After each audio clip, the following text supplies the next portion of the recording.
High বন্ধুরা, আজকে আমি তোমাদের সাথে শেয়ার করব হচ্ছে চিংড়ি মাছ দিয়ে চাল কুমড়োর তরকারি।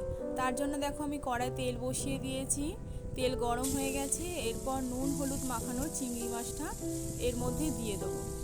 তো বন্ধুরা, এটা ছোট ছোট চিংড়ি মাছ দিলে ভালো হয় খেতে, কিন্তু আমার এনেছি বাজার থেকে বড় চিংড়ি, সেই কারণে আমি এটা দুটো টুকরো করে নিয়ে তারপর নুন হলুদ মাখিয়ে ভেজে নেব। তো চিংড়ি মাছটা ভালো করে ভাজা হতে থাকুক। তো যতক্ষণ না এটা ভাজা ভাজা হয় ততক্ষণ আমি নাড়াচাড়া করতে থাকবো। এখন আমার চিংড়ি মাছটা ভাজা হয়ে গেছে আর এটা আমি তুলে নেব। এইবার আমি ওই চিংড়ি মাছ ভাজা তেলের মধ্যে আর কিছুটা পরিমাণ তেল দিয়ে ওর মধ্যে একটা শুকনো লঙ্কা দুটো টুকরো করে দিয়ে দিলাম। তারপর দিলাম কিছুটা পাঁচফোড়ন। তো লঙ্কা আর পাঁচফোড়ন আমার ভাজা ভাজা হয়ে গেছে। এরপর আমি দিয়ে দেবো হলো টুকরো করে কেটে রাখা আলু।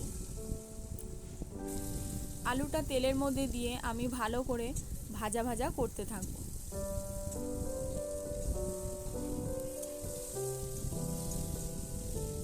তো যতক্ষণ না এটা ভাজা ভাজা হয় আমি নাড়াচাড়া করতে থাকবো। আর এরপর আমি দিয়ে দেবো হলো টমেটো টুকরো।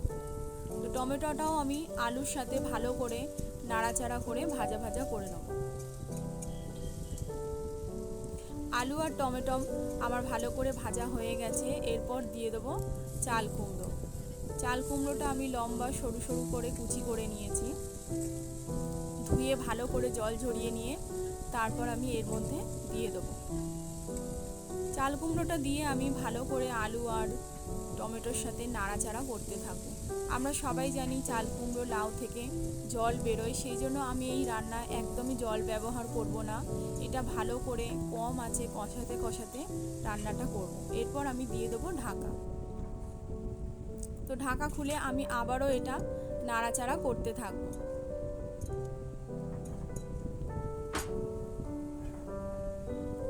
এরপর আমি দিয়ে দেবো হলো পরিমাণ মতো নুন, আর দিয়ে দেবো কিছুটা পরিমাণ মতো হলুদ।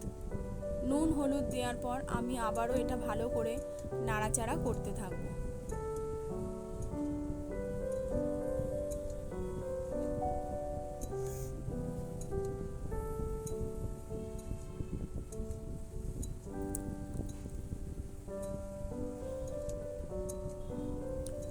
নাড়াচাড়া করে তারপর আমি এটা আবারও ঢাকা দিয়ে দেবো।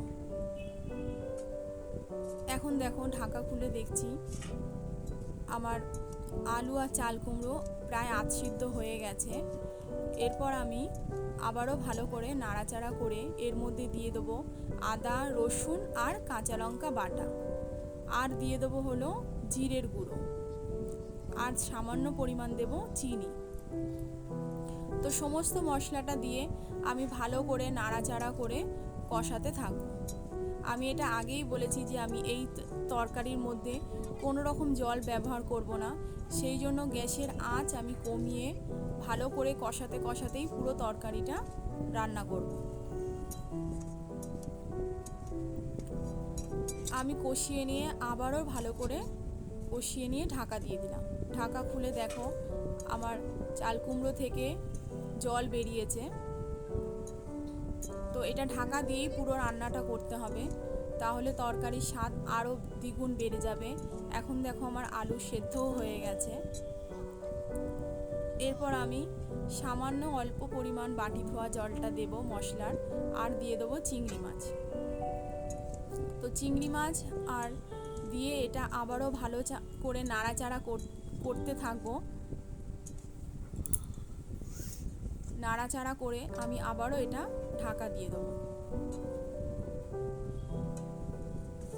এবং ঢাকা খুলে দেখব আমার তরকারি একদম প্রায় রেডি। আর সামান্য অল্প পরিমাণ জল আছে, যেটা আমি নাড়াচাড়া করতে করতে এটাকে শুকিয়ে নেব। তো বন্ধুরা, তোমাদের যদি আমার ভিডিও ভালো লাগে তাহলে প্লিজ লাইক কমেন্ট শেয়ার করো, সাবস্ক্রাইব করতে ভুলো না, আর সাবস্ক্রাইব করে আমার পাশে থেকো। এখন দেখো তরকারিটা আমার একদম রেডি হয়ে গেছে, আর সামান্য যেটা জল আছে সেটা আমি নাড়াচাড়া করতে করতেই শুকিয়ে নেব।